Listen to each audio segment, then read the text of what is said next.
et à tous.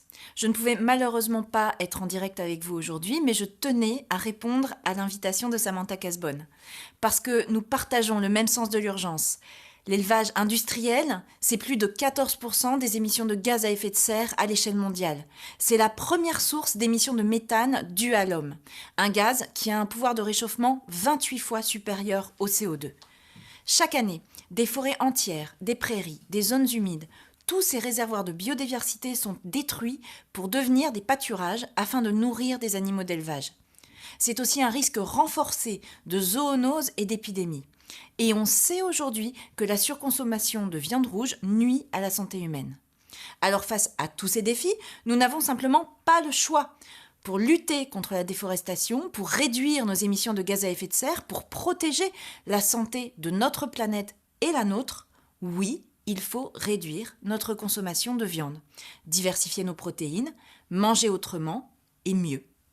C'est une tendance de fond qui parcourt toute la société et notre responsabilité, à vous comme à moi, c'est de l'amplifier.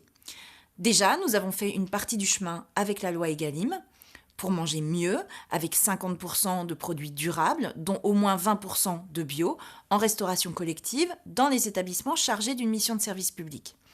Pour expérimenter les plats végétariens dans toutes les cantines scolaires, un jour par semaine. Et dans le même temps, offrir à nos enfants de la viande de meilleure qualité et locale quand ils en consomment. Maintenant, il faut aller encore plus loin. Et le projet de loi Climat et Résilience que je porte en est l'occasion. C'est un marché colossal et les millions de repas servis chaque jour sont autant d'occasions de mettre le changement directement dans l'assiette des Français. Il s'agit donc de permettre aux collectivités volontaires de proposer dans leurs services de restauration collective, pas seulement les cantines, le choix d'un menu végétarien et ce, quotidiennement. Au fond, il s'agit simplement de permettre à ceux qui le souhaitent de pouvoir choisir tous les jours leur alimentation. Alors encore merci à Samantha Casbonne pour cette bonne initiative. Je connais ton engagement, Samantha, pour l'avoir partagé sur les bancs de l'Assemblée nationale.